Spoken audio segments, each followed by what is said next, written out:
This is Tomonews for Tuesday, February 14th. Man shot dead at McDonald's for not holding door open for woman. Mohammed Nestor Robinson picked the wrong day to not be extra courteous. Approaching midnight on August 27th, Robinson was walking inside a McDonald's in North Las Vegas on his break from work. A friend who was with him said as he walked into the fast food restaurant, a woman was walking out. When the door closed before she was able to leave, the woman exchanged a few choice words with Robinson. Moments later, the woman's boyfriend allegedly came out looking for Robinson in the parking lot. An altercation ensued, and Robinson was shot multiple times. The 31-year-old father of 4 and stepdad to 2 more was rushed to hospital but succumbed to his injuries shortly afterward. His family has set up a crowdfunding campaign to help pay for his funeral, while an investigation into the killing begins. There are no suspects identified at this time.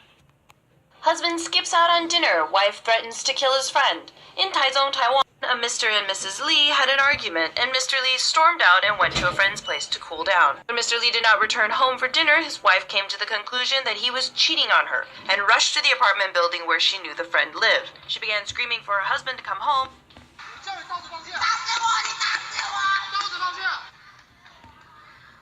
and screaming insults about the friend. After neighbors called the police and 2 officers arrived at the scene to handle the noise disturbance, Mrs. Lee pulled out a box cutter. When her husband came downstairs in an attempt to calm her down, Mrs. Lee started demanding that he be done with it and beat her to death so he could go back to his floozy. Mrs. Lee also said that she'd be back to harass her husband's friend every day because her husband wasn't allowed to love anyone other than her. Police were eventually forced to physically subdue her and unarm her when paramedics arrived. Mrs. Lee was strapped to the gurney and given a sedative. A psychiatrist will later evaluate her mental condition. Police arrest prostitute who isn't a she, but a he. Police in China arrested what they thought was a woman for prostitution, but it turns out that she was actually a he. Sun Qingya was originally born Luo Yue, but changed his name after he had gender reassignment surgery 3 years ago in Thailand. Sun had earned her money for the surgery by selling sex and said that she often earned as much as $1,500 to $3,000 a night. Sun explained she was desperate to have the surgery because her body had never felt right when she was still male. After the surgery, Ms. Sun changed her name, but went back into the sex trade as a madam who turned the odd trick on the side. She said she could command as high of a price as $3,000 for just 1 hour, now that she was completely physically female. Unfortunately, during a police raid, Sun was arrested and officers were startled when they saw her national identity card designating her as male. Sun cried during her interview when asked if there was anything she'd like to add, and Sun said she wanted to apologize to her grandmother. She said that she felt if she had been a more dedicated student, she wouldn't be in this mess. Roller coasters can help pass kidney stones. A Michigan State University urologist has discovered that riding in a specific type roller coaster could help people pass kidney stones. The experiment was conducted with kidney stones smaller than 4 millimeters in size. The test results show a roller coaster which is rough and quick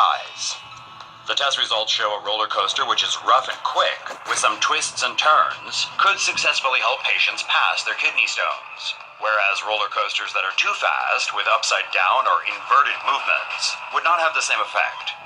Sitting in the front of the roller coaster only has about 16% success rate of passing the kidney stones, while sitting in the last car of the ride increases the rate to 64%.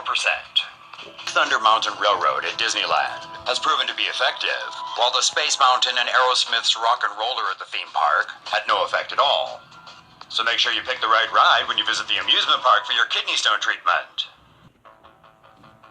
10 people injured after a roller coaster derails at 20 feet. 8 kids and 2 adults are lucky to be alive this week following a roller coaster derailment in Motherwell, Scotland. Several children and adults were injured at a Scottish theme park when a roller coaster derailed on Sunday afternoon. Police say the inverted ride derailed while turning on a bend. Carriages became airborne at around 6 meters. 8 children and 2 adults were injured. The tsunami at M&D's theme park in Motherwell travels up to 65 kilometers per hour. Guests must be at least 1.4 meters tall and weigh less than 90 kilos to ride the roller coaster. After the crash, bystanders reportedly rushed to help the injured, and emergency services soon showed up in force. In 2011, visitors had to be rescued after the same ride broke down because of a mechanical failure. Another ride at the park also became stuck at 6 meters off the ground earlier this year. 8 people had to be rescued. M&D's was closed Sunday and says it will remain so until further notice. Impatient plus drunk equals bad combo. Idiot falls to death. A 29 man fell to his death after impatiently kicking open an elevator door and falling to his death inside the elevator shaft. Mr. Yuan and his friends had gone drinking and singing at a local karaoke joint last weekend. After several hours, the group decided it was time to call it quits. While the group was waiting on the elevator, Mr. Yuan began kicking the elevator doors. He was impatient and obviously in no shape to take the stairs. However, after several kicks, Mr. Yuan dented the panels enough to get a grip on one door and push it open. Immediately after opening the door a few inches, Mr. Yuan fell through and down into the elevator shaft. When police arrived, Mr. Yuan was already unresponsive and paramedics were unable to revive him. Police have discovered several of Mr. Yuan's footprints on the elevator doors, as well as his fingerprints where he pried open the doors. They believe Mr. Yuan's death was accidental. So, if you're that drunk, which is more dangerous, the elevator or the stairs?